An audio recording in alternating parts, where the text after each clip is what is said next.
Hello everyone. On behalf of Truth and Reconciliation Movement, I take immense pleasure in welcoming all to this healing session by Rhea de Souza. Rhea is CEO and founder of Kabila Consulting and she is going to talk about discovering deep democracy today.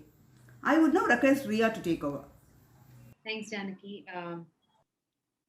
So yes, my name is Rhea D'Souza, and the current format in which my work shows up is through Kabila Consulting. And Kabila means a tribe, and that's fundamentally what is at the heart of my the expression of my work around is to work with individuals, to work with groups, essentially, and that's where I feel a lot more pull towards working with teams and with groups and also organizations. And the fundamental work is to look at, which is also where this session comes into play, is to say this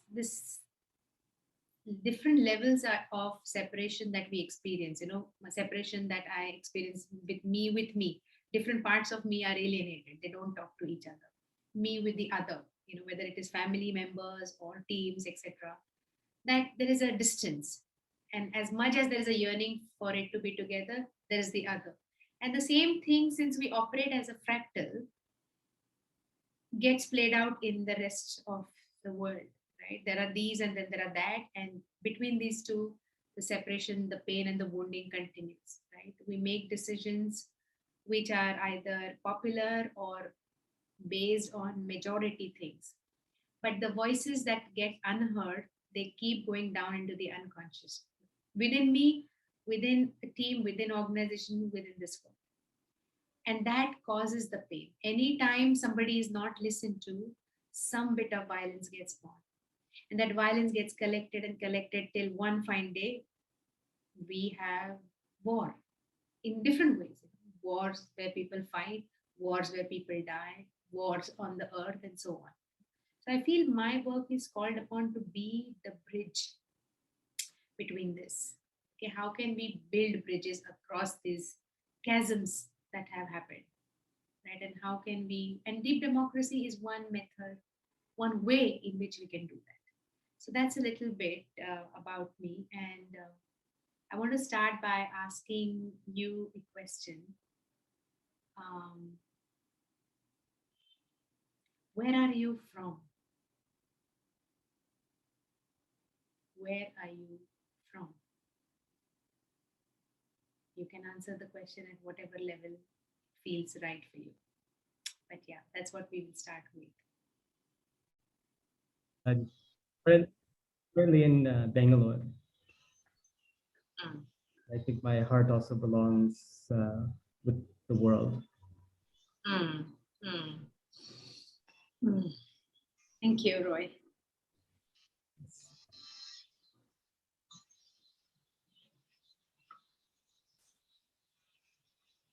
Feel free to jump in.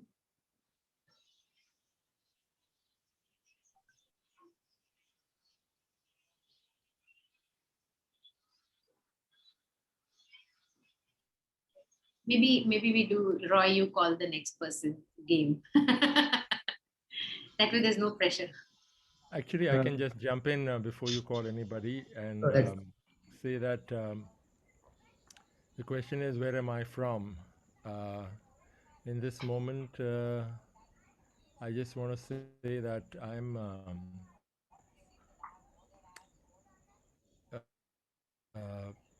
really, what's coming is I'm from my heart. I'm from a place, I live in Pune, but really exploring what does it mean. This subject really interests me, that deeply be democratic. So very happy to be here. Thank you. Thank you. Thank you for your heart. I can go next. Sure. Hello, everyone. I just loved the level of this question that you're asking. You're not only asking, where are you from? And I loved how Ahmed initiated this deeper answer, because I think this is the first time that I really hear a true depth of this question. It resonated with me so much. In my three-dimensional Elif experience, I'm from Turkey, and I was born there, and I lived all around the world. Today, I'm living in England. But to give you a true answer from my heart, I always had a sense of not belonging to a specific culture, to a specific, I I never felt that I belonged to what is given to me. This is who you are. So I felt like I always belonged to communities where people feel like there is more to life than what is given. So so I feel like I I belong to Gaia somehow. Like I know the earth, I know the nature, and I know certain energies. I feel home with certain energies where people are non-judgmental and seeing beyond. But then sometimes I don't feel at home at all in a specific religion that I'm born in the specific identities that I brought. So I feel home here because this question really resonated deep, and some part of me felt like, yes, this was the question and the answer you were looking for. So thank you. Beautiful, beautiful. Thank you for that. For I feel I belong statement, Elif, because when one person speaks, the whole group speaks sometimes through that one person. So thank you. I received that. Thank you. May I go next? I solved my technical issues, so I can go now. I don't know where am I from. Well, I am physically in Caracas, Venezuela, but every time that I think, where do I belong? I don't know. I think I belong everywhere, and I follow the call of my heart. What do I mean by that? When when Rhea published in LinkedIn this event, she tagged me, Elio Borges, and said, well, I got to be there. I need to be there because I know that she will open a space with a question like that. I mean, looking deep inside myself, not outside. And this is just the beginning of the meeting. So I have to say, oh my God, what is she bringing today to me? And I am deeply, deeply grateful to you, Rhea, to invite me to this beautiful group of people. Thank you. Thank you, Elio. Thank you. I can jump in.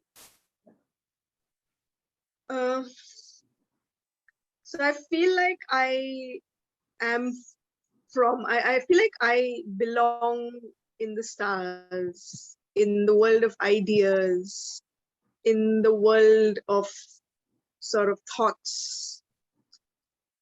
And both in terms of metaphysically and physically, I feel like I've been at home, feeling at home in different places around India, and not really feeling at home in the place that I was born and raised in. But I also now realize that I am also at home, which I've ignored when I'm in my body. And so right now I am working on deepening my relationship with my body and staying in my body rather than staying in my mind, in my head. And deepening into feeling, and somehow it is also translated into me being able to set up a kind of home space where I will be comfortable and where I might establish a home connection and a more grounded connection. And that starts next month.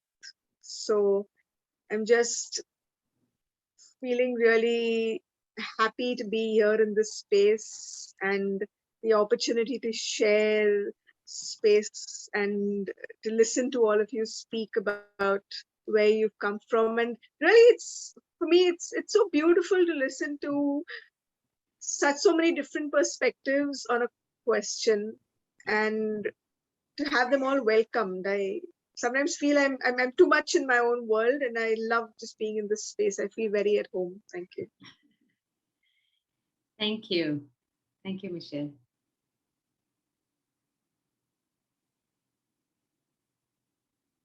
Savitri, Poonam. Hi, I just had a lot of difficulty in connectivity. Can you just repeat the question, Rhea? I'm sorry, I was not there. Where are you from? Yes, that's it. That's the question. Where are you from?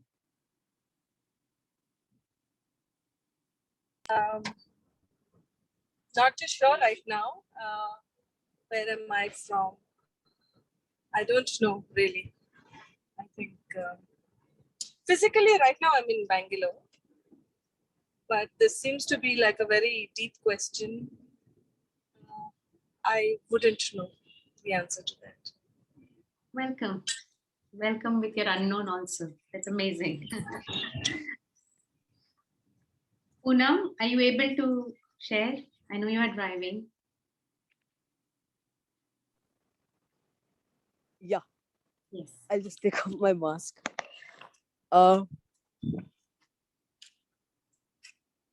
So I live in Bangalore, but if I have to think about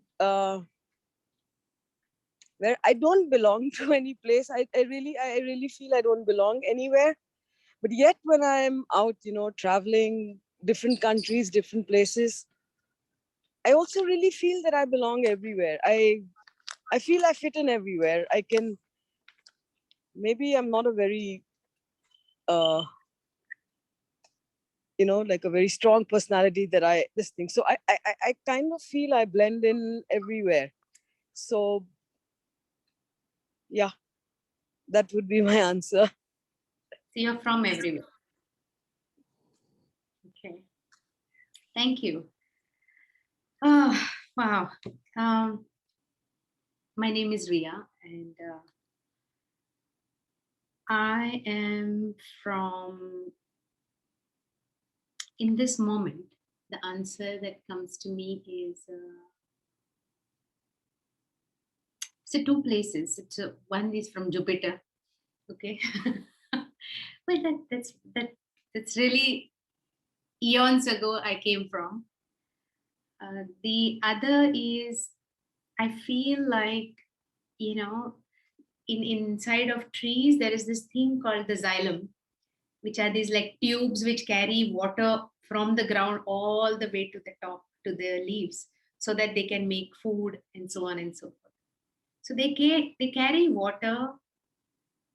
They also go anti-gravity. So I somewhere in that zone I am from, My feet are in Bombay, in Mumbai, as of now at least.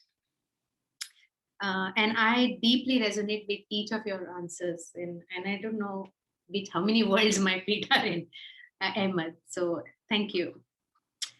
And I can kind of get a sense of why we may have come here in this topic. Right?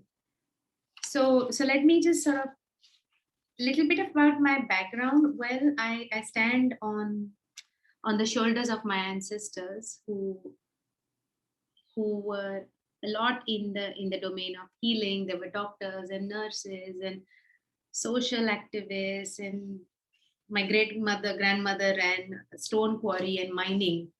So mining is there in my blood, I think, but like going deep into things to bring things out. I think that explains the xylem also. Yeah. So just to put this into context, we are here in the healing track of truth and reconciliation.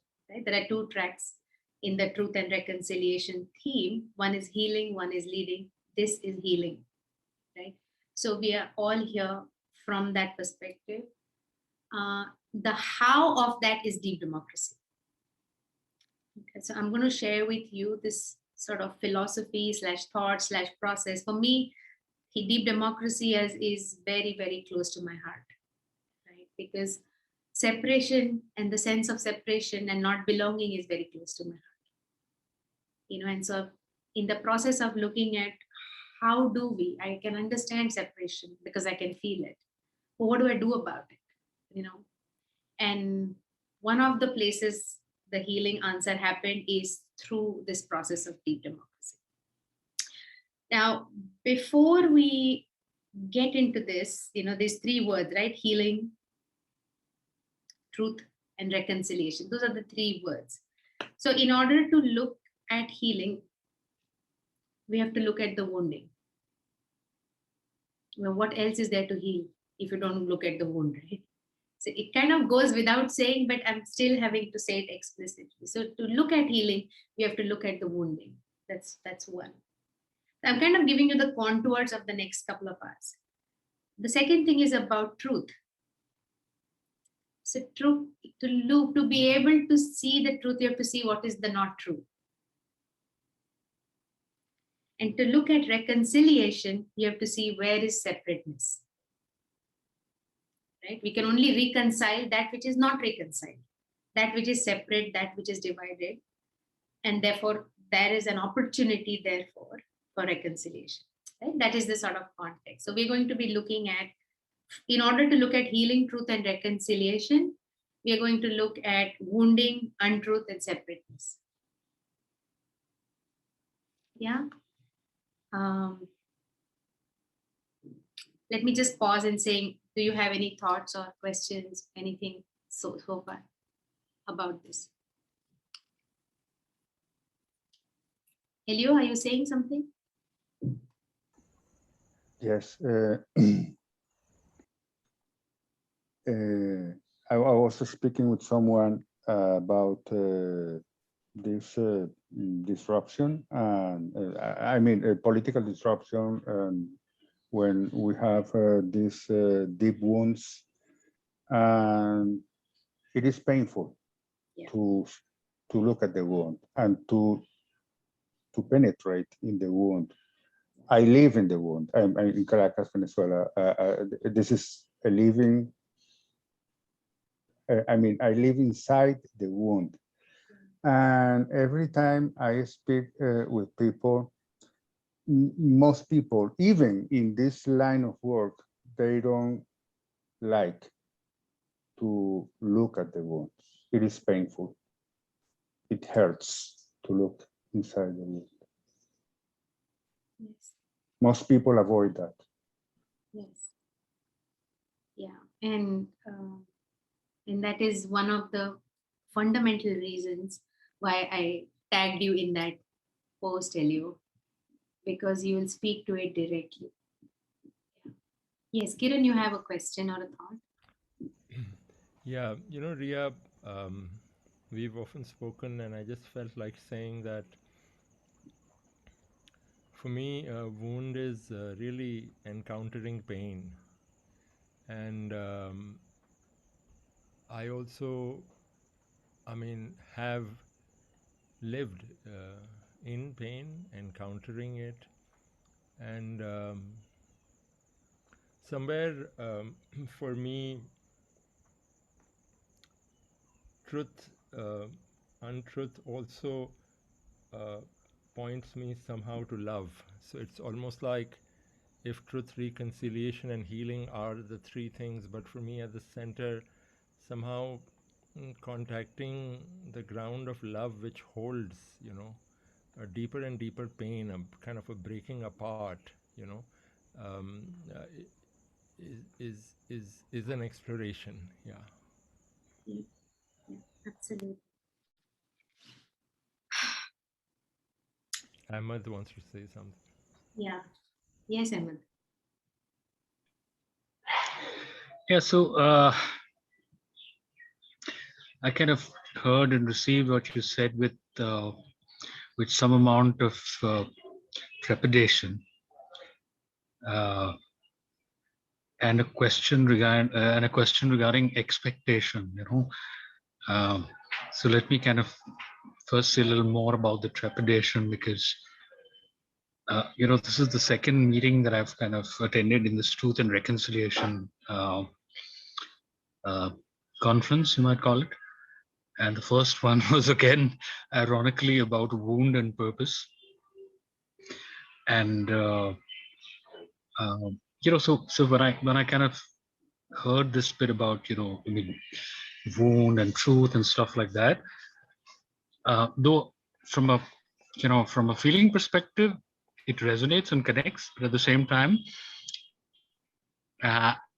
they also seem very large questions to me. Okay, at least from where I am currently. Perhaps it's a lot to do with where I am. Okay, they seem like big themes and big questions.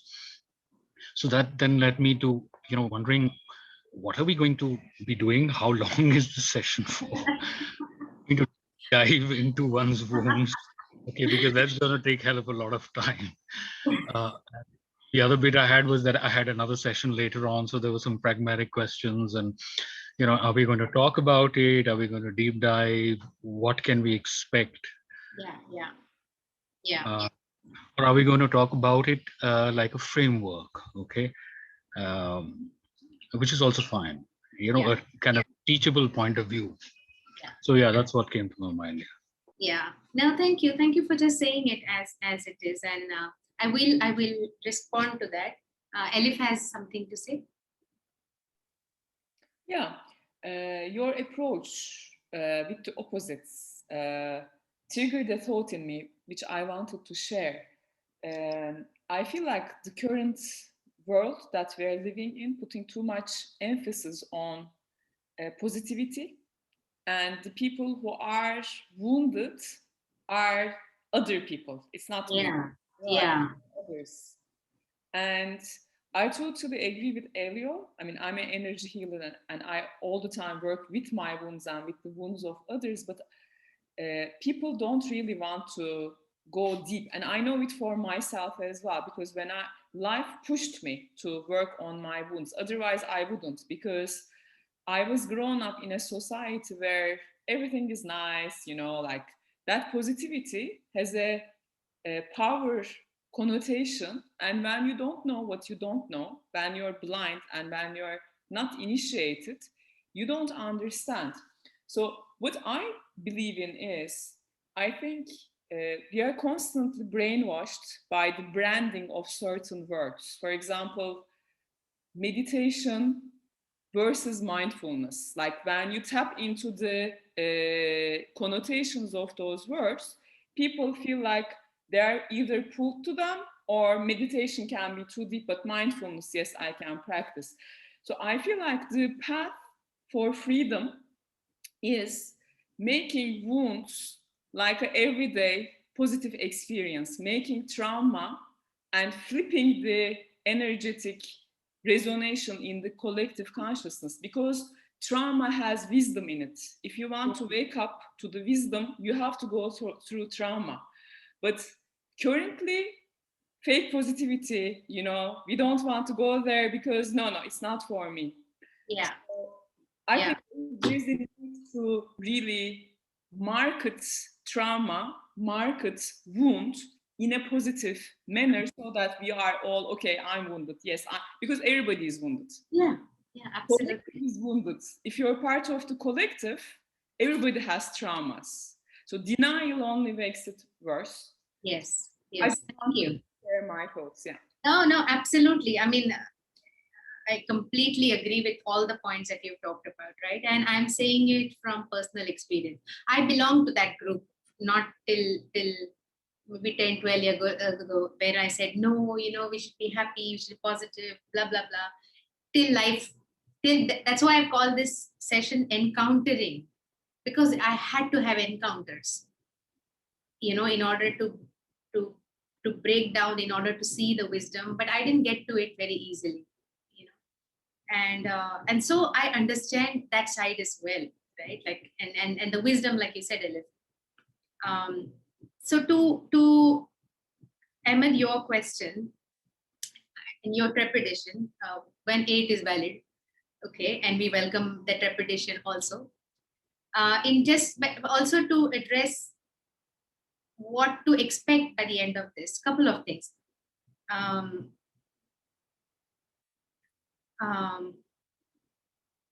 I did not, to be honest with you, I didn't think of it like that when I asked the question, where are you from? But now that I'm where I am, because the space opened so much, so it's okay to get into these huge things because there is space.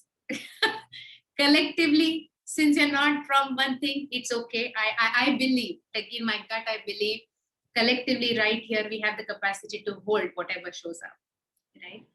Does that mean this is going to be like one deep therapy? Maybe not. Okay. But if you pull, like my hope is to share with you what I know and understand from my practices of deep democracy, because it gives you a handle. It gives you a way to see without letting it getting you overwhelmed, right? So I had stomach ache for a few months and years, and I kept ignoring till I figured I had cyst and I had to be operated. Now it didn't need to reach that much for that big wounding to happen. But what are the signs that we look for so that when they're small, you can do something about it, give them attention, look at them, see them. And that's a little bit of a process. And we will do some couple of tools I want to share with you about how to enter that wound. How do you enter that wound, both for yourself? I mean, the reason why we were having this conversation also is because we are a fractal of the large. We are a fractal. What is happening with me is happening with the groups that I'm in, is happening with the collective, is happening with the planet. You know? And therefore, when I do my work, all of that happens. And sometimes you just have to do only that. You don't even have to do, grand meetings. The fact that you can see in that one little thing you're seeing can help many other people see. That's where I'm coming from. So there will be tools. Okay. So, I mean, I'm going to get you into breakout rooms in a couple of minutes. So to talk about, share with the group, one of the places to enter the wounds is to see where the flow has stopped. One of the indicators of wounding, right? Otherwise, we have gotten used to getting used to. Okay, we don't even stop to notice something. Okay? So one of the indicators is when some flow in our body, in our system also, not just with yourself, but also with others and so on, when that flow either trickles down or stops completely, then you know there is some wounding there. Okay. And that will become a place to enter. So as we get into this breakout groups for the next 5-6 minutes, what I'd like for you to think about and share is, in your own life, where do you notice? Okay. Or in your system. It could be in your personal thing. Like I said, it's a fractal, so it doesn't really matter. You pull one end of a tablecloth, all 3 corners have to move. Right? Where do you find flow being constricted or trickling down, in your experience? Okay. And therefore, and the part 2 of that question is, therefore, what brought you here?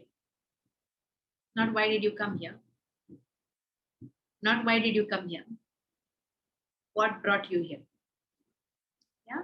So where is the flow trickling down and what brought you here? Those are the 2 questions I'd like for you to share in the breakout. Yeah. So take about 5 minutes. Is it okay? How many in the breakout room for 5 minutes? 2. Okay. 2. Yeah, thanks. Was Beautiful. Thank you. It's very interesting. Yeah, I mean, I can resonate with that. Yeah, and what got us here for both of us, it was like there was a call, there was a feeling that we needed to be here. I don't know why. I don't know, and it's really interesting. I'm glad I'm here. Yeah, thank you for just listening to that voice. Yes, maybe one more person. Yeah, Kiran, you were saying. Yeah, so it was very strange. Like I reached the breakout room first, and I knew Ahmed would be there. I don't know how, and he landed, and then what was even more startling. I mean, in a way, both not surprising and yet startling. If you know that feeling, was that there was a deep resonance in what has stopped the flow, or rather the wounding, and this was in the field of relationships. And how uh, there is violence and there is pain and heartbreak, if I can use that word, and somehow I felt that it's not just an individual exploration; it's the exploration in my work, but also it felt like humanity itself is exploring this thing called together. You Yeah, know, yeah. yeah, yeah. Thank you. Well, I think Savvy wrote something about some untruths that need to be expressed to ourselves. Uh, that is the whole next level of trauma. Because I inflict it on myself and I don't even know, right? So so I'm going to speak just a little bit, like 5 minutes of me talking about deep democracy. So bear with me, so that the frame is clear and then we can enter the actual work. So deep democracy is based on this Arnold Mindel and his work on field psychology, transpersonal psychology, which is not just you, but also other people and the space in between, right? That space, that in between space, which is such large. I mean, one of my other hobbies is delving into quantum physics, right? And we realize all the known universe is only 4%. That what you see, I know of, all of that put together is just 4%. Just imagine, like so much of unknown is there, right? And what that unknown might be doing. Okay? So deep democracy, I mean, since I'm going to make some assumptions on when I use the terms, but if you need explanation, feel free to ask, right? That between this unconscious and conscious, this drama that goes on, deep democracy is a process of making it safe to express. Okay. And the word democracy, typically we end up using and associating with political endeavors and at that level, but it is also true about us. Okay, so to kind of bring it micro and macro at the same time. So we're going to keep doing that, right? Because what we are talking about is not just mine, not just this, but it's a collective thing. Yeah.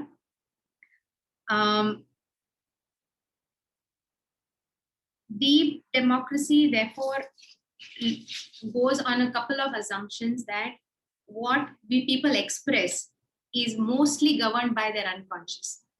Okay, their unexpressed needs, their environment, their fears, their hopes, and so on and so forth. By the time it comes out in words, it has gotten covered a lot. And therefore we don't understand. That's why we get into conflicts. That's why all this mess that happens often is because of the way it ends up coming out. But having said that, we don't know how else for it to come out. Right? I know I struggle with that. I have struggled with that a lot. Okay. So how do you know, how do you know when to catch the wound at its beginning? Right? And what is that wound to start with? So I've ditched slides. Okay, they were really boring. So I just did this. Okay.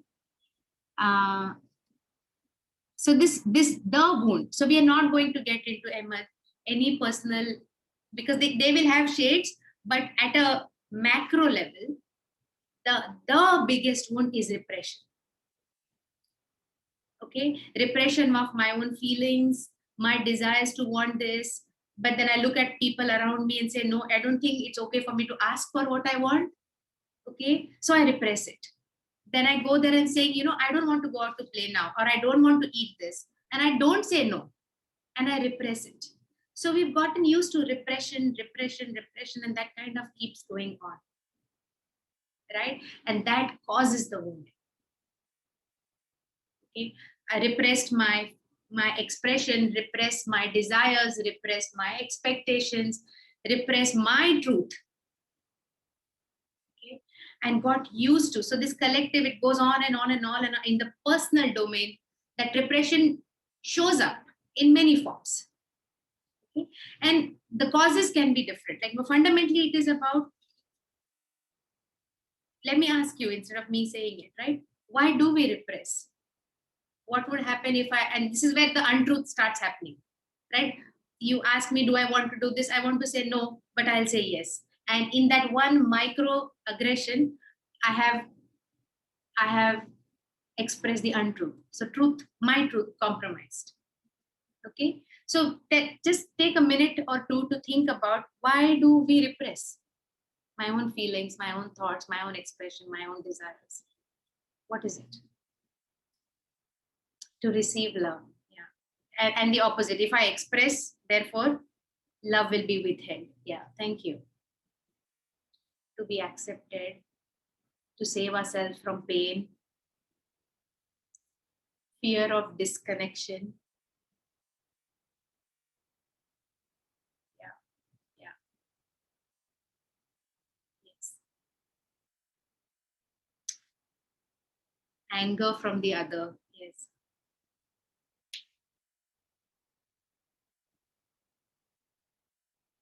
I mean, if I just have a look at this, not to hurt the other. So we repress so that separation doesn't happen in some form or the other, right? If you get angry, you'll move away. If you get hurt, you will not talk, whatever, right? So like a deeper fear is of separation, so we repress.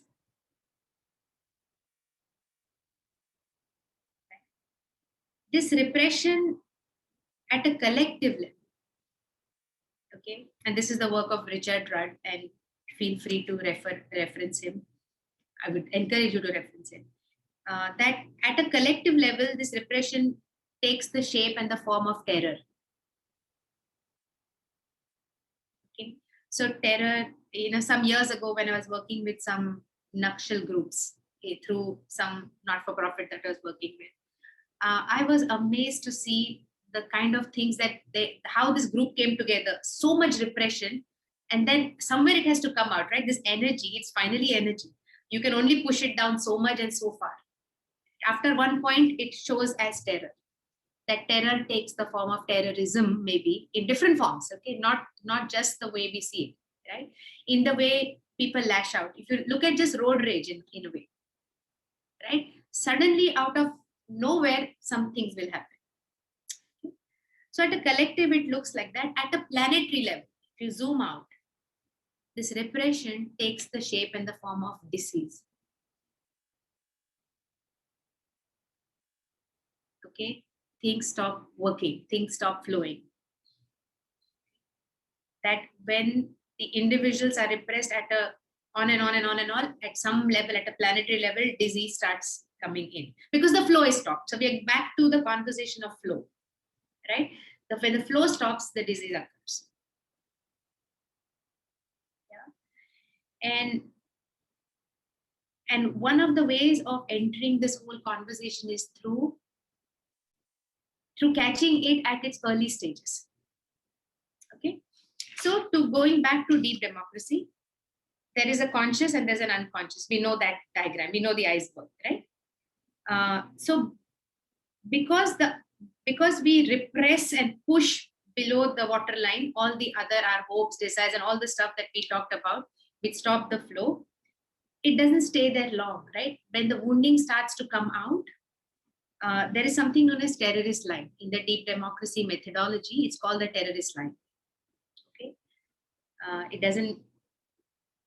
It's. My assumption is they call it terrorist line so that it gets your attention more than anything else, right? But when somebody is not listened to, one of my fundamental beliefs is when somebody is not listened to, some bit of violence gets born. Yeah, and that not listening to keeps happening till it builds up at one point. Yeah, that kind of repression of, I wanted to say something but nobody was there to listen, right? And then it just booms.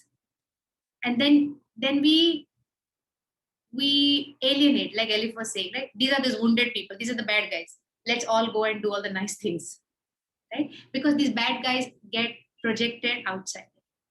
And we don't own up the terrorists inside me, right? So there is very specific ways, and I'm going to share this with you. How does this violence start showing up? Initially, it is very like naive. It sounds like joke. People will joke about things. Okay, this is you go from overt to covert. As you keep going deep inside the wound, when people make jokes around some things, it is an expression of their wounding. It is their expression of their repression. But so a joke is a more safer way to say the same thing. Have you experienced this? Yeah. So I want to say it. I'm not able to say it. Let me just joke about it. Okay, that's at one level. Then as it keeps going down, okay, then you start hearing excuses. These are early signs of the wounding. No, I didn't have time. No, I couldn't come here. Excuses. They look, the reason why this is important is because they look innocuous and so innocent. We don't pay attention. And the whole idea is to pay attention. You know, that why somebody giving excuses? Why does this sound like this? How come you crack the same joke over and over again? What's going on in the unconscious? Like to use that as a thread to go down. Not wait for it to take on the next forms, right? Then comes gossip. Okay.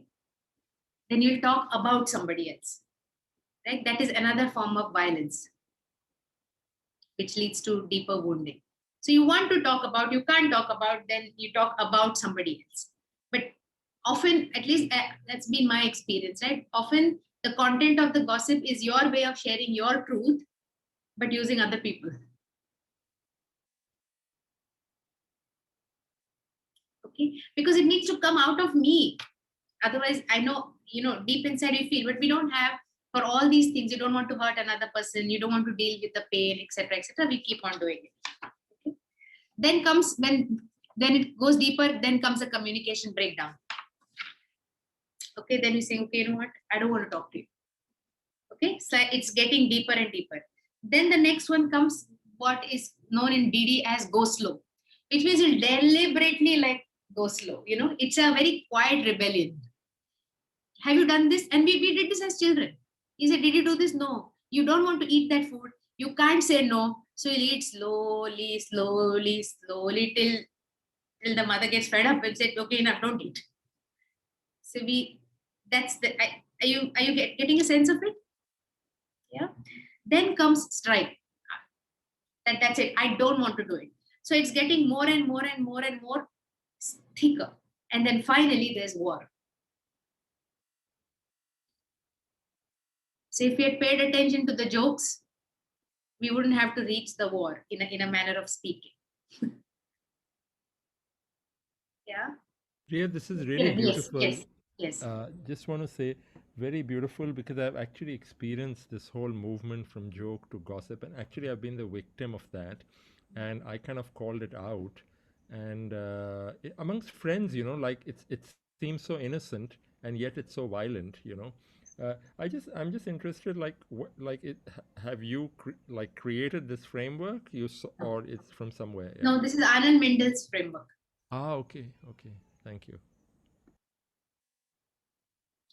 I've used this, I keep using it, I keep going back to it, but this is not mine.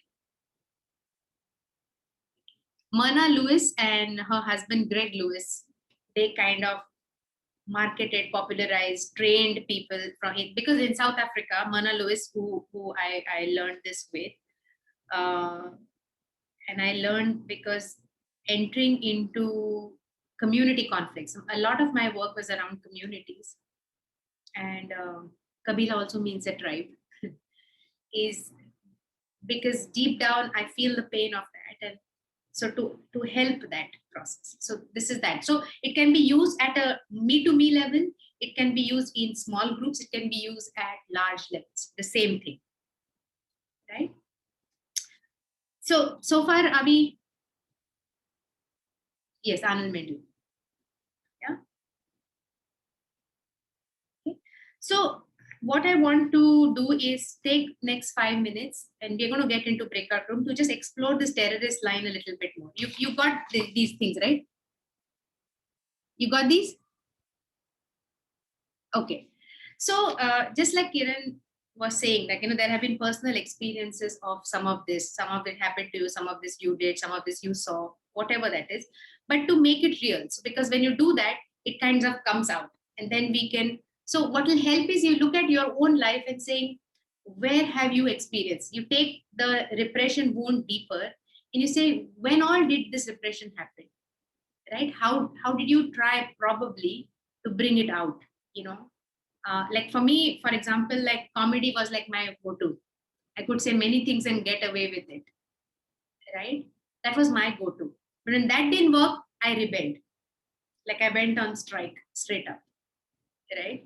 That took all kinds of forms. Okay, my 20s, I was a feminist, and I fought. And till of course my son was born, and I was wondering, what am I doing? Who am I fighting? Right? Who is this other? And I couldn't get answers to that, because I saw me doing some of the things which I has to stand so staunchly against, and I felt like the hypocrisy in some ways deep inside me. And I was like, no, I don't think one war can be an answer to another war. That is not the way. So at 28, in all this exploration, I came across this work of deep democracy and so on and so forth. Right? So I'm going to break into groups, and I'd like for you to share the next level, right? What is your repression, and what is the terrorist line? Where do you typically find yourself on? So just the question, it could be one or two of these. It doesn't have to be that we go down this. Yeah. No, not all. But like you'll get a sense of your center of gravity, so to speak. Right?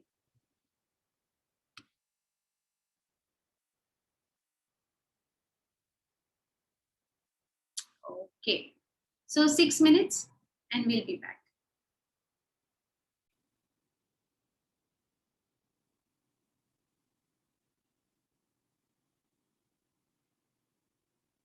How come you come back first, Elio and Michelle?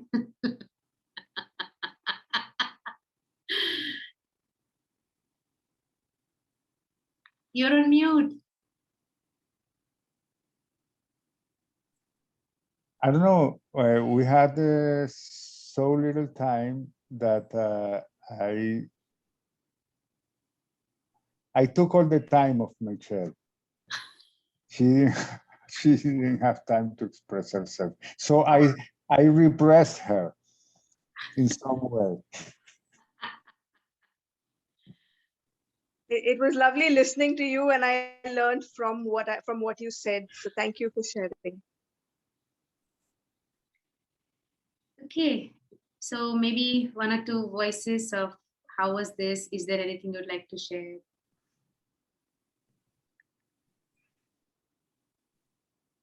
Roy, if you want to share. I'm not volunteering. There was a resonance around how, on the one hand, we had both experienced these terrorists happening towards us, and then it was also a response as well. Beautiful. Yeah. Anything else? Anybody else kind of got in touch with it as you walked the terrorist line?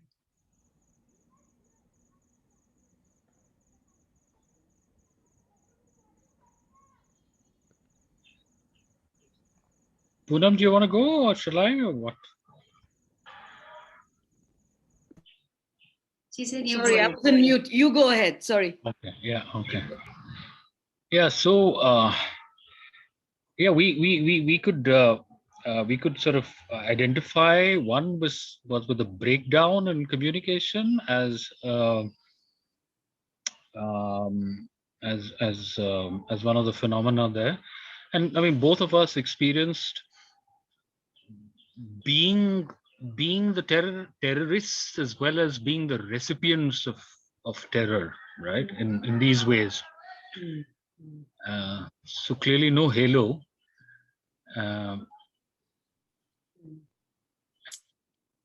And the other thing, yeah. So, and the other thing was the other thing that came up when we were kind of looking for it in the framework was a response which felt like more like a pushback, and we were kind of wondering where does the pushback fall into Mindel's framework, you know, and it felt to us that the pushback, I mean, who can say whether it comes from the wound or not? Everything does in any way come from the wound, but there is you know, there seemed to be kind of underneath the pushback. There was also a strength. That was one thing.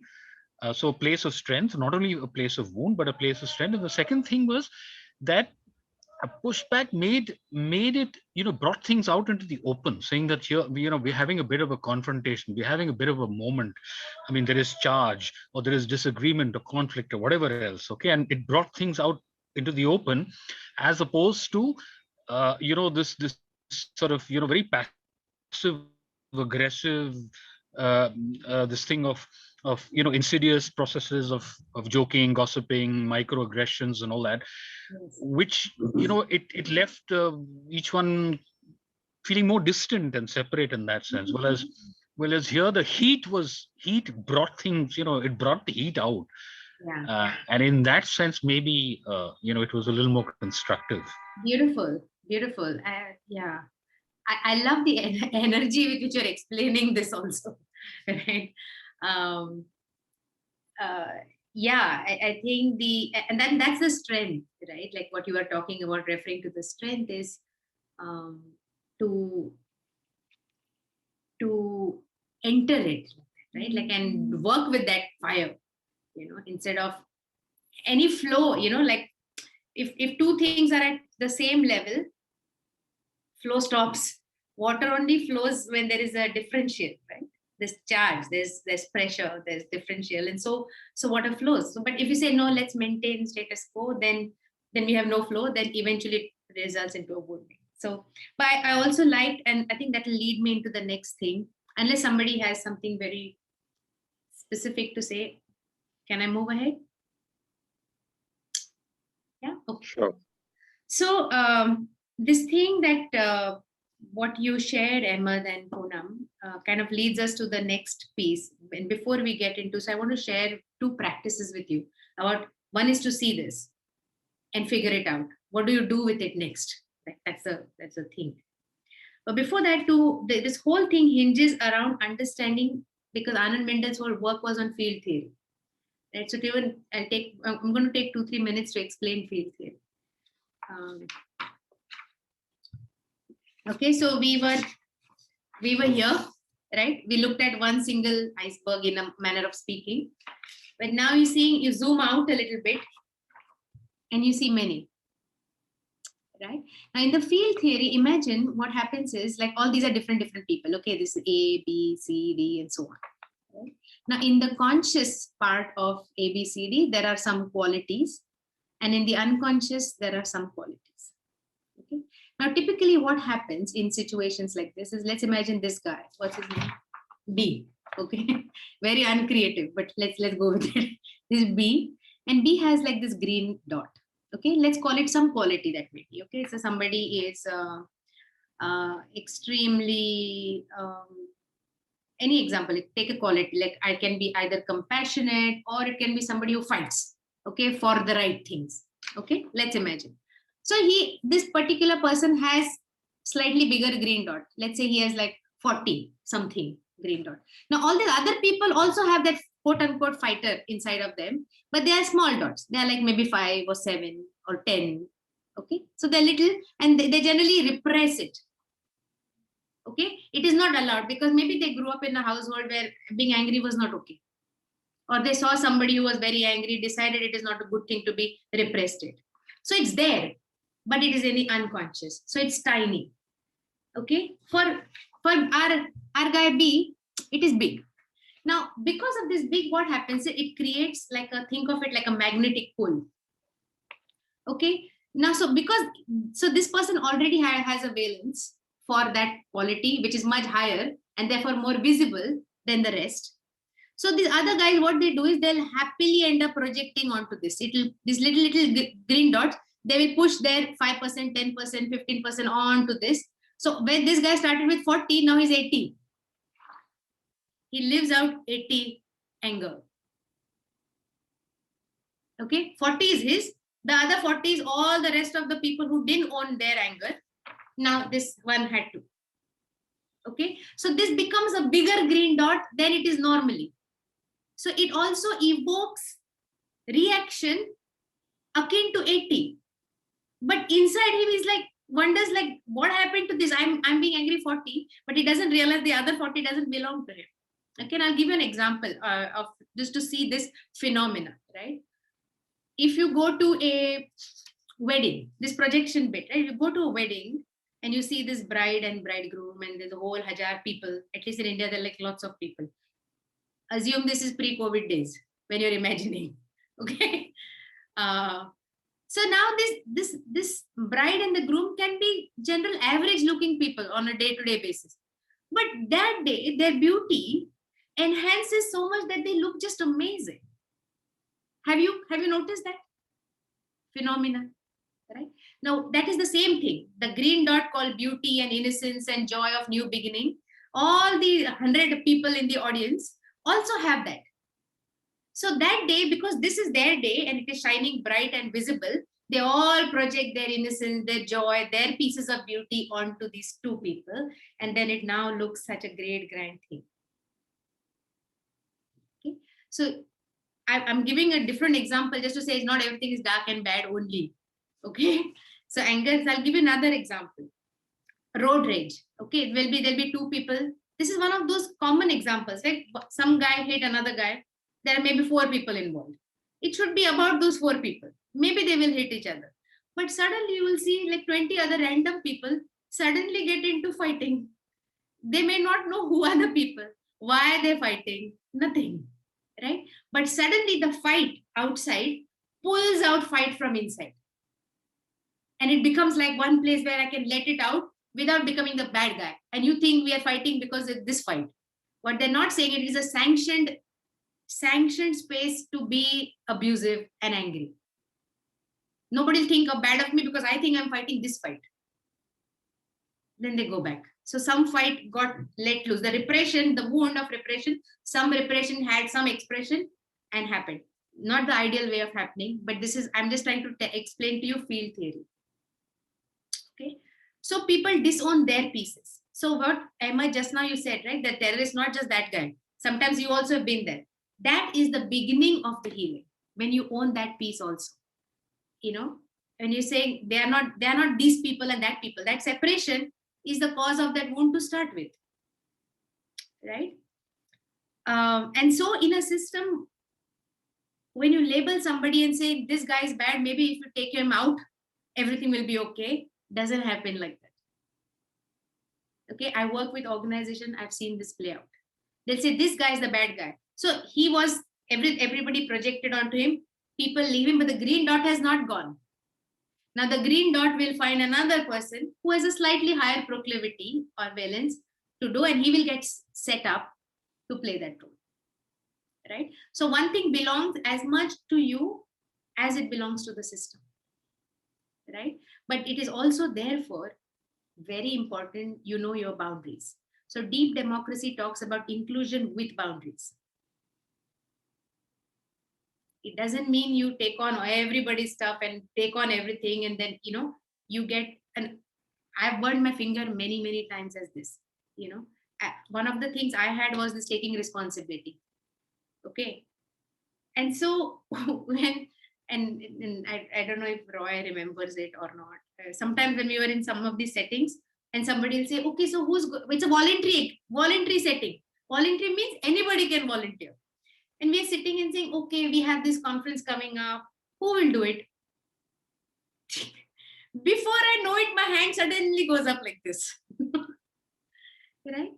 And then I'm doing like 5 things and then 2 other things come out. And I realized, like, I have a tendency. So I cannot just play victim and say, they set me up. That is the other way in which we perpetuate the wounding. Okay? You cannot say you had a part to play in it. By you not saying no, you played a part in the yes. That's it. It's not nice to hear it, but that's how it is. Yeah. So when you own your thing up, it just becomes easy. Okay, so fluidity is what we are looking to get. When you have this rigid standpoint, this is like this and that is like that, we end up in the separation, because then the other part is repressed. Yeah. Any questions on the theory, field theory? I mean, this is simplistically I've explained, but can we just to be able to apply it?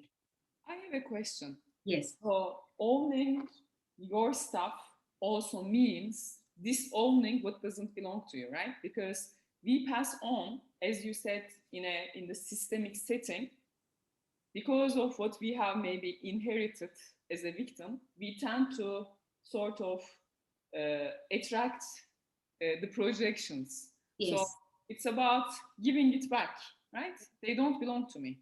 Yes. And ancestral stuff, Yeah. it's my mother's thing, or it's my father's thing, or yeah. Yes, You're absolutely. Yeah, absolutely. And that's the truth. This is my truth. This does not belong to me. But even to know that, like, you'll have to do, where am I repressed? Right? Okay, so we're Can I going say to something, Rhea? Yes, sure. Yeah, Rhea, what I have found, in this whole thing, and because we've done stuff together, that like, having been through this trauma, I have found that if I can both hold this paradox of, hey, it's mine, like it's my stuff, and it is a collective stuff, and really look at that together, there is something which then eases, when I see that otherwise I'm just kind of taking it on fully, so this was something I felt has really helped me. Yeah. Sure, yeah. And we are going to do a process. I'm going to share with you a practice. Okay, so there are 2 pieces we are going to do, 2 methods. Okay, and this method I have used extensively with groups, small, large, etc., and it works every time, right? So what we are saying is that we get stuck in roles, and then we get set up for a particular role more than the other. Yeah. So if somebody is the caretaker, then that person becomes the caretaker for just like the whole janta, okay, the whole crowd. If somebody has to fight, then they'll fight for everybody. But then it also takes away the agency of the others to do that.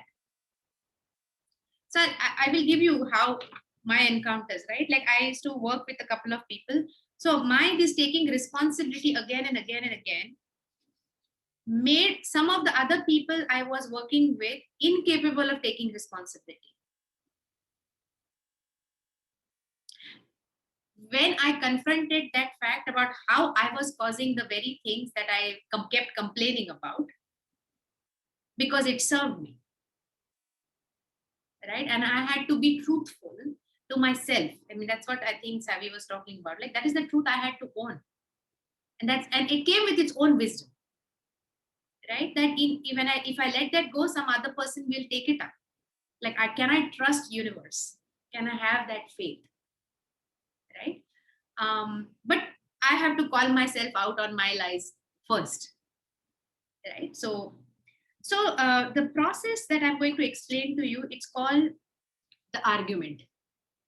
Okay, it's called the argument. I didn't invent it. Just saying. Okay, the argument is a process. Okay, and so some of these things we talked about, right? That why do we repress? Because we have fear of conflict, fear of what the other person will say, fear of what I will feel if the other person says this, etc., right? But not as an intellectual exercise, but in real time. Okay, so the argument is when you have a point of view and somebody else has B point of view. That's when there's an argument. If everybody agrees, then there is no there's no argument, right? We don't have any wounding, we live happily ever after, right? But when there is a difference in view, okay, and you both feel strongly about that, that's when this tension starts happening. That's when this repression, suppression, drama starts to play out, right? And now we need to know, when we say we need to enter this wound, but how? Argument is a way to enter the wound. Okay, so I'll explain to you and then I'll set it up, because over here you're going to have to simulate. You'll have to just, they're not, unless there are actual two people over here who have a conflict, right? So in the two people, there are two rules, only two rules. So you have to have a container for having the argument, not anytime, anywhere. Okay, the minute you can create a container, that next 5 minutes we are going to argue.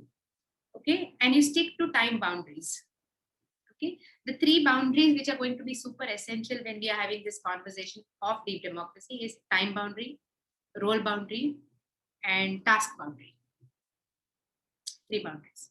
Any breakdown that starts happening, that another way to notice is if something is breaking down, one of these three boundaries is being violated. Sorry, what is the third one? Roll time and Task. task. I mean, in the last 1 year, right, when people are working from home, many boundaries are getting violated. Time boundary, task boundary, role boundaries. This is my job. That is your job. Now everybody's at home. Now you do this. Now you do this. I mean, I was reading this a few months ago that the number of divorces, etc., has suddenly gone up. Okay, so if you look back at connecting some of the dots there, you see that many boundaries are violated. People don't know how to hold fluidity. They get rigid, right? So in the argument, what you do is, I'll explain the argument, then we'll see how we are going to adapt in this setting. Okay, there are two people, A and B. A has a point of view, B has another point of view. Okay? Like medicines, I'll give you my own example. Like I'm not pro medicine. Okay, I feel my body and the nature around me has its own wisdom, and it will do what it needs to do. Okay. So, but like I have a friend of mine who is pro medicines, and then we have now this. So we have a conflict, right? But deeper, how do you go deeper? So in argument, you will have it for the first 30 seconds. A will throw all the arrows at B. You say, you are not like this. I don't think it is like this. And B has to be silent and listen. Rule. It's a rule. And you throw the arrows. Then you pause. Then there'll be a moderator. Okay. Then this is okay. B, your turn. B will now throw the arrows from the quiver. Okay. We are also, and then you pause. Then again A goes. And then again B goes. And this keeps happening. Okay. Till your quiver is empty. Okay. There's only so many arrows you can have, right? We will also, people will keep the small arrows they will give first. Okay, I'm going to tell you what is likely to happen. The bigger arrows you'll keep for when it gets really thick, then I will bring that out. 8 years ago, I told you to do this, you didn't do that. Right? So you keep it. You keep some, like, what are they called? Missiles. You know that is going to hit the other person where it is hurting the most. That you'll keep till the end. Okay, we play such games like constantly. Right? So our quiver has arrows. We will throw, each person gets a chance for 30 seconds to throw the arrows. Okay.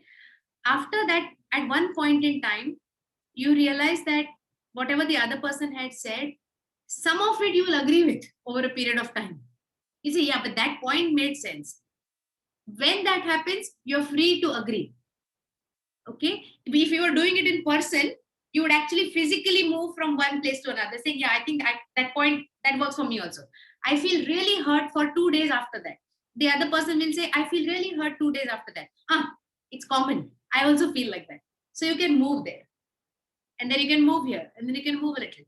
So what you will do for the next 5, maybe 2 minutes is what is as an experience of role fluidity. That I am this role and I also, some of it is that role. And the other person will also do that. And you see that you are not like stuck at this one thing. Okay, you're not standing on the tips of the iceberg, but you're going down, going down, going down, going down. When you go below, you realize actually there is the connection. But it's not just conceptual, it is not philosophical, it's real. You say, yeah, I think that point is important. Oh, that point is important. So you you reach that point. So over maybe 3 minutes or 4 minutes, you'll reach that point in whichever form of it. Okay. And then you stop. That is the first activity. You have an argument for a certain period of time with these rules. So the two rules are, when one person is throwing the arrows for 30 seconds, the other person has to listen. You can't counter. You can say, no, but let me tell you. Not like that. The whole point is that we don't listen, right? Second, something else will happen, which the moderator has to point out. Cycling will happen. There's a phenomena called cycling. Cycling means you keep saying the same thing again. Like, 2 quivers earlier, you threw that arrow. Now it's no longer with you. You already thrown. You can't say again the same thing. That's not on. Those are the only 2 rules. Okay, you throw the quiver one at a time and no cycling. Okay, is this understood as a process? Okay, we'll pause here and saying which roles got fluid at the end of this whole thing. How did I, what movement did I experience from my standpoint to understanding some of the other quivers, that other arrows that the other person threw. Okay, this is part 1 of the exercise. Second part we'll talk later. Okay, any questions of clarity on the process? Okay, no, fine. Now, since we don't have the other, okay, how many people? I'm going to need maths help. 1, 2, 3, 4, 5, 6, 7, 8. 8. I guess we'll make groups of 2 then. Ideally, 3 would have been thing. So what? Or maybe Janki, you can join if you're okay. Okay. Now, what I wanted to do is A, B, and C. A will start with, okay, you know what? This is my wounding. This is the issue. Okay. This is the argument I want to have. Okay. And you share with B your scenario. Okay. That I want to have this argument with this friend of mine, and every time I talk to him about this, he will bring in one counter argument and we never seem to get anywhere. Don't get into details. Just explain broadly, because B has to sort of be that person for now. Please apologize beforehand. Right? So I'm putting you in this role for the next 3-4 minutes. That's it. Nothing more. Okay. And then so B will be that person from your story with whom you want to have this argument with. Okay. So then A and B will do a 30 seconds thing. There will be C, who's like the referee. Okay, the wise person. Okay, let's call it wise person. I don't like the word referee. Okay, let's call him the wise person. The wise person's job is to make sure that the 30 seconds is not done. 1. Second, cycling is not done. He's saying, hold on. I think, Roy, you just said this. So you have the wisdom person has to be really present. Okay, and pause that person. So you hold that process for about 5 minutes per person. Yeah. Okay. And then we pause. You make your notes, and when you take a 2 minutes of pause and write down what happened to you in this process of 5 minutes when you were throwing the arrows, when the others' arrows were being thrown at you, which arrows hit home, okay, etc., etc. You write that down. Which arrows hit home? Just write that much. Just sort of circle it in some way, because the next practice is what to do with it. Right now, I just wanted to come out with some arrow wounds. Okay. Yeah. Is this clear? Yeah. Yes. Can I just summarize it? Yes. So we're going to be split into trios. One Yes. will be the wise person. There will be A and there'll be B. Yes. Between A and B, we figure out who needs to have an argument with whom. Yes. So let's say B decides, I want to have an argument because in my life, this is happening. So Yes. B has context to A. A becomes the other voice, right? Yes. That Yes. person. Yes. And we just do that one scenario, 30 seconds, Yes. 5 minutes later. Okay, Yes. thank you. Okay. And B, whoever is the B, whoever is playing that role, don't worry, don't get into too much what, how, etc. We are in a field. Remember, you will pick it up. Just trust yourself and your body. Whatever is needing to come out of your mouth, it will come out. It doesn't matter. It's not your job to protect the other. Say your truth. Speak it out. Okay.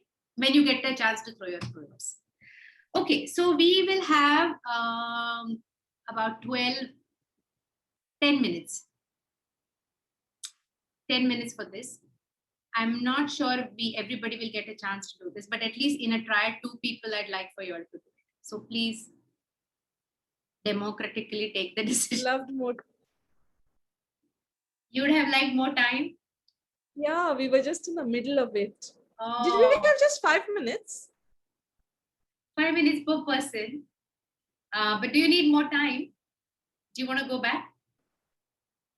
Our Yeah, group, do we have to end by 7 or we're going to extend it? So we have between 7 and 7:30 as a closing time. So 7 is Oh, the okay. Okay. I Then we would have need to leave by 7. yes. I have something else. Yeah. I need to leave by 7 as well. Yeah. Yeah, sure. So how about the following? Okay. So one of the things about deep democracy is decision making, fundamentally, right? Because every time you make a decision, you allow some things, and by the very decision and the choice, some other things get repressed, right?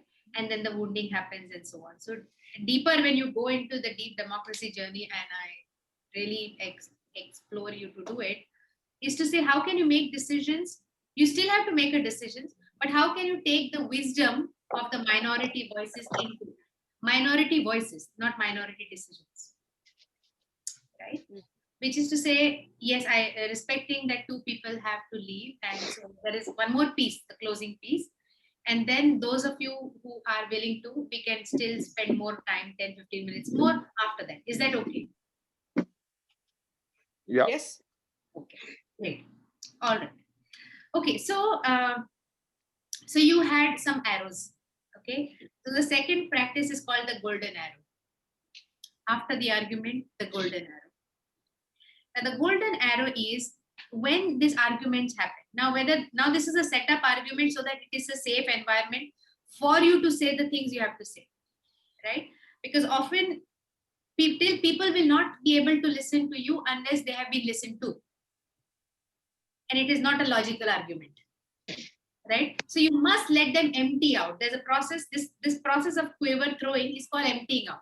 You keep on. Like therapists around the world are making lots of money for the same thing, right? So you're just emptying out essentially, But in an argument, when you empty out, something happens, so that there is now space. Otherwise, there's no space.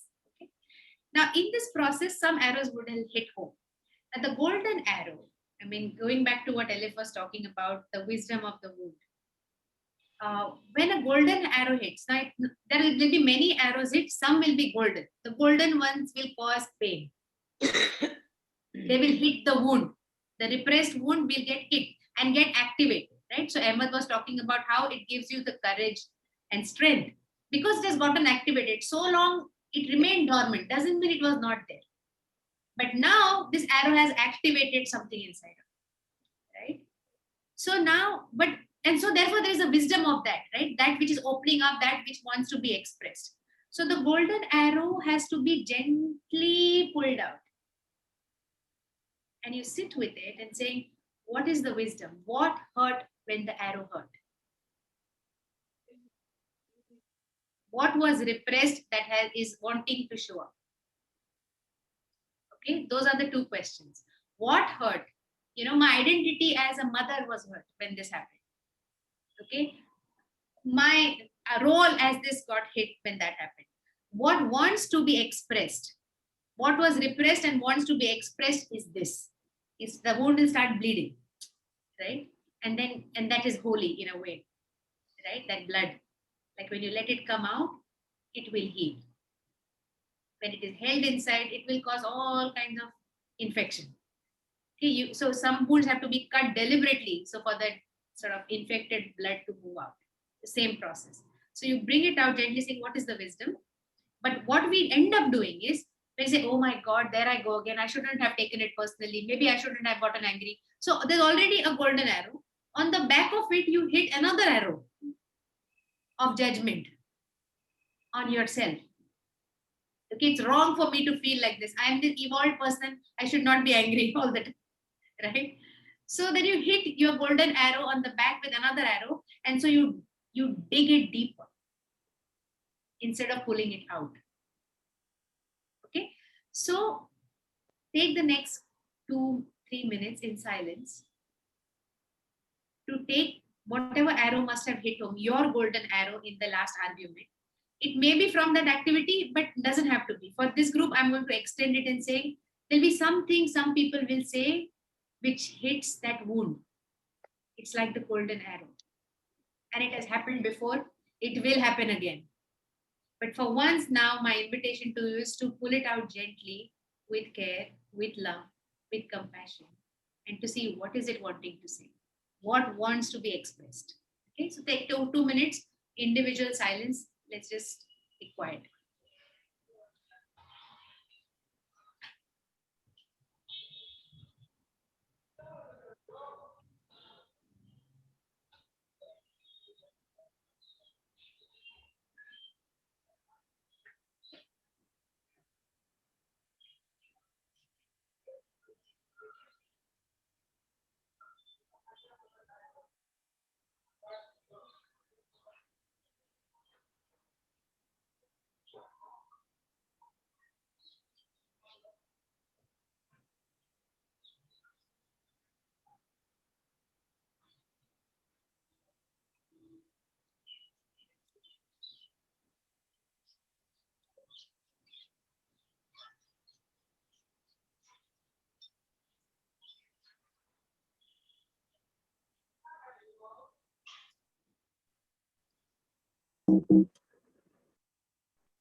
Under other circumstances, we would have had longer time for this, but I hope you're able to get even like a little bit out of it. So I know Elif, you, Poonam, Eman, you have to leave. So I'd like to hear from you, what got evoked in this space for you? Is there a wisdom that you yourself gave you? I'll just go first, and you may see your question is like a broader question in the entire space, or do you mean only this exercise? No, you can answer the golden arrow bit first, and then the second one, since you are. Yeah. So for me, the pulling out of the golden arrow, meaning if I were to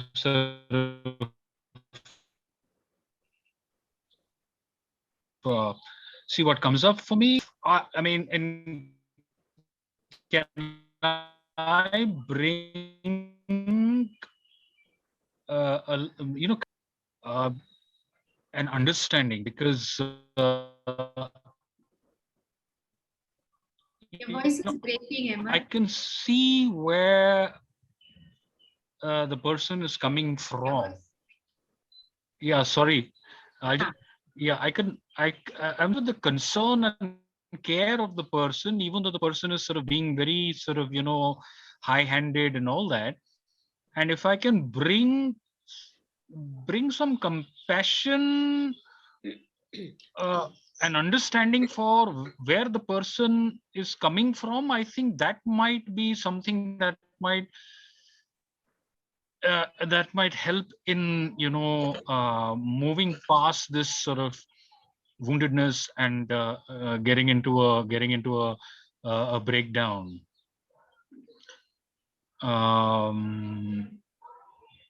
To kind of hold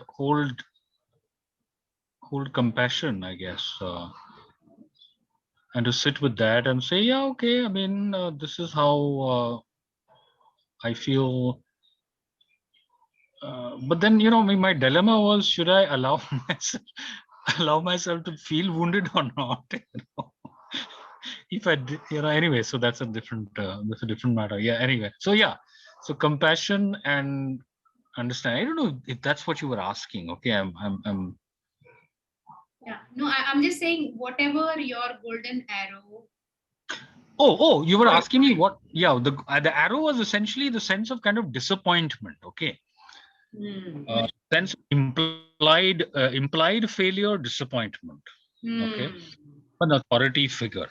Okay, and the being the implication of being sort of I'm in a better or higher position, and to be able to then tell you, and that brings up kind of for me feelings of smallness, and it's easy then to feel wounded. Um, Yeah. and if I bring compassion and understanding, then I don't even have to maybe push back so much, and because when I pushed back, Roy clearly felt that, oh my God, this is enough, I mean, I'm not going to tell you again ever, which is exactly how it plays out in my real life. Saying, this is how then I won't tell you, and though I was saying, that look, I can sense your care and concern underneath all these prescriptions and strictures that you're giving me. I can feel that concern, but that didn't reach him. Okay, he what he got was the pushback only, which is, and he said, he put his hands up and he said, okay, I'm not going to tell you again ever again. Wow. Yeah. Even though it was a role play, it's amazing, no? Absolutely. I was Yes, taken aback so much by that. Yeah. yes, The feel field, the works. field. Yes, Yeah. yes. Feeling, yeah. Wow, thank you. Thanks, Ahmed. So much, and thanks, Rhea. I need to sorry, but I have to kind of. I understand. Yeah, thank you. This has been quite useful. I also got in touch with something else which is slightly more deeper and existential, but which. Okay. Yeah. Thank you. So yeah. So Sammy, do you want to go back to have another 5-7 minutes to have the conversation? Actually, it was very sweet of both of them. Elif and Michelle already have made a WhatsApp group, so we will continue that.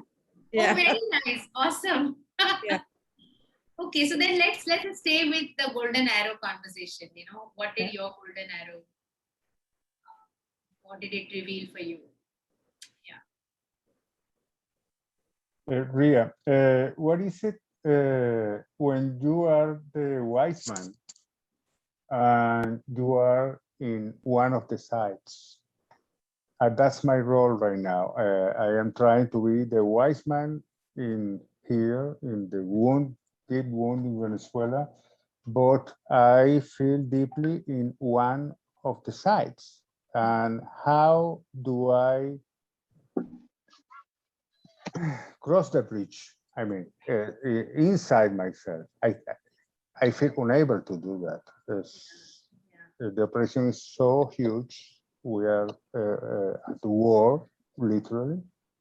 So I think it takes, a longer conversation with you somehow. So I take a rain check.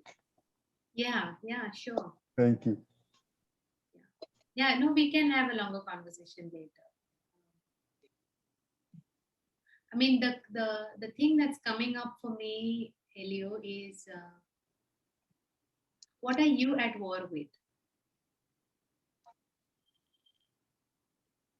inside of you?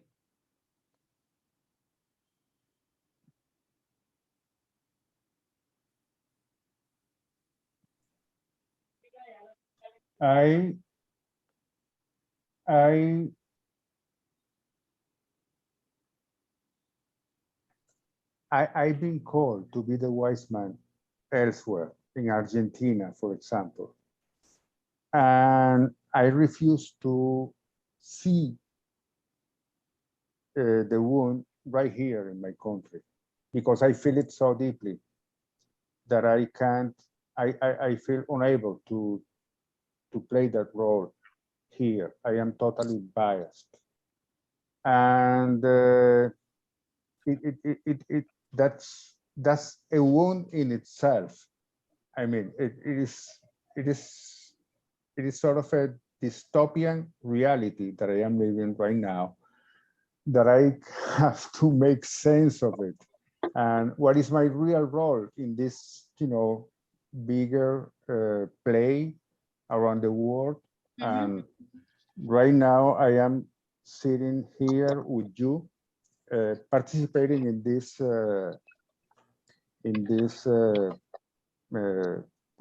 beautiful session. And in the breakout room, the theme was the vaccine, the anti-vaccine and the pro-vaccine. And I am in a country where I am, there are no vaccines at all. I mean, the government is in another business, and 30 million people are unvaccinated. We don't have a choice. So if you have a choice that, what kind of vaccine should I put myself? What kind of, or I choose this one or that one, or I choose not to be vaccinated. That's a luxury for us here. I mean, people are dying out there because they are not vaccinated. And so it is like a lifeline. The house is in fire. When your house is in fire, you don't go to the photographs of your grandmother who is in the third drawer of the upper room. You go out as soon as you can, because the house is in fire. And our house is in fire right now. The world is in fire. There is a greater good for the vaccines in this moment. Speaking about the vaccines, which is, I mean, you might be vaccinated, but if you have one person besides you who is not vaccinated, you are in danger. And that person is putting other people in danger. And that's a conundrum that we have to solve. And yes, we feel some oppression being forced to be vaccinated, but there is also a greater good for community, for humanity. And there is, I don't have the answer to that. So I just put myself, There are so many wounds out there that I don't know. I just don't know. Yes. So Can I say something? yes, sure. You know, it's both a question and yeah, I mean, it's like an insight, or it's like a question, both rolled into one. See, when working with wounds, and this is a very good example, because this was in our breakout room, that to get, like, we get caught with the emotion and the content of the discussion. But there is something very beautiful about the process, about 30 seconds, stepping back and looking at it, right? And what I was actually, there wasn't enough time, but what I was saying is, and I was wanting to, is that, is it possible also, to separate and look at the how of the deep democracy process, which actually gives us a distance from the intensity of the feeling and the content of it, which is what is needed, right? And sometimes it may be very difficult to look at it because there's so much feeling and attachment to the content. But I feel that there is some wisdom in saying, hey, let's look at, did we follow the process? What happened actually, So I don't know if you have something to say about this, but I find that of great value, to just attempt. And sometimes it may be difficult because there's so much feeling over there, like actual physical movement to a position and stuff like that. Yeah. No, thanks, Kiran. And Elio, I want to say two things. One, I I feel the pain, and I know some of that story. And I want to say, I'm kind of taking liberty in about to say what I'm saying, right? That your gift of feeling so deeply, like I know you feel, and then writing from that place, right? That is your, I feel, your answer to that. Because you are sitting in the wound, which a lot of people don't. Plus, you can feel the wound, which most people don't, right? And so the compassion that I'm asking of you is to say that people don't know, and that's why they don't do it. They're not present, they're not aware, they can't see. You can. And you have your tool of your expression in your language, right? When you write, people listen. Can you write about this? Because this is the point, you are at a point in history in the middle of everything. At any other point, it will be about that. Right? So, what is it like to be in the place that you are? The everydayness of it, the rawness of it. That, who knows, that may be a solution for itself. And who knows, I mean, if we are to talk quantum, right? This may be a solution for something that might happen 20 years later. Because maybe the environment is not ready for this solution right now. But when it is ready, it will refer to that text. So that's what we do, right? I'm beginning to study I Ching. 5,000 years ago, somebody put it together. But even today, it helps me to solve that problem now, because now I'm more aware of it than I was at some other time, right? That even though it doesn't feel like it is not anything, it is still something. Like you just have to see it from a different timeline. Not immediate. It may not, right? And I think that's the beauty of trees. Like when you plant a tree, often you may not see its fruit, but you plant it anyway. Yeah. Anyway, that is just one thing. And of course, what Kiran said is very important. As from a process perspective, apply this to slightly more manageable conflicts and wounds, where you can see something changing. So you feel a little more confident about applying it in other places. I think there's a lot of wisdom in that approach. Thanks, Kiran. To hear from Savvy, Roy, and Kiran, you also. Yeah, I think the field really works. So a couple of things happened, and very, very, it evoked a lot of stuff and how we don't listen. So there were 3 of us in the group, and person A said, I have an issue, we can look at it. And she spoke about it, and we heard her out. And then I said, oh, I also have something that we can speak about. And we heard. And in our heads, it was like we heard that 2 people can do it, which is 5 and 5, 10 minutes.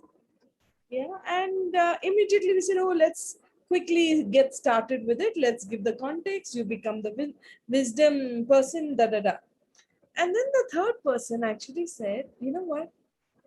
This is what happens to me all my life. Nobody listens to me, thinking I have no point of view. And she just said it so immediately, we realized that was so true. We didn't listen to her. Neither did we give her any voice. But the fact we stopped and heard her out, she said, now I feel better. I don't want to do this. I just want to let you know that this happened to me again, and I don't want it to happen to me anymore. So I will share. So I thought that was very beautiful. And in the way she spoke, it was not to make anybody feel guilty. It was just about her expression. So that was really beautiful. And she also said, that's it, I'm okay now. Let's not go with mine. I'm sorted in my thing. Yeah, so that was one huge thing that happened for us. And then I was the partner, and there was one more person who was the partner, and we spoke like we were those people. Sounding so like that person. So that was quite amazing. Yeah. Yeah, awesome. So you had a first-hand feel of it Yes. Yes. in real time. Amazing. Nice. Yes, Roy. Yeah, I did in the breakouts. I didn't have time to receive my situation, but I did it in my mind when you gave us time, and there was one particular attack that hit a nerve, and it might not have been the biggest thing, but it was definitely, you know, that was definitely a golden arrow, and you know, it was around privilege, and it felt nice to just be able to hold and not defend and just like be with that, like, yeah, I have this wound in me, and to just be with it like that, it actually felt healing. Like it felt like it lightened a little bit. Beautiful. Wow. So yeah, thank you for that. Amazing. Amazing. I just feel really nice that, wow, us not, like, I think we wound ourselves so much more. So yeah, thank you. Thanks. Kiran? Rhea, can I say something? Yes, please. Yeah, you know, the other insight, you know, for me is that when we look at the process, and you know, like if I take the example of, you know, what Helio said and the whole discussion between me and Poonam in the group, that uh, that even though we are, you know, shooting arrows at each other, you know, that there seems to be a common ground called pain, you know, and if we are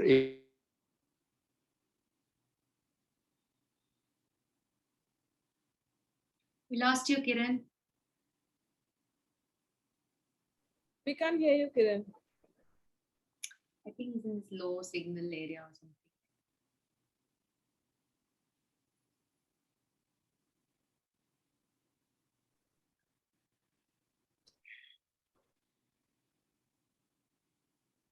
Kiran? It's gone up. Maybe it's sign in Yeah, again. no, it's okay. Yeah. So, I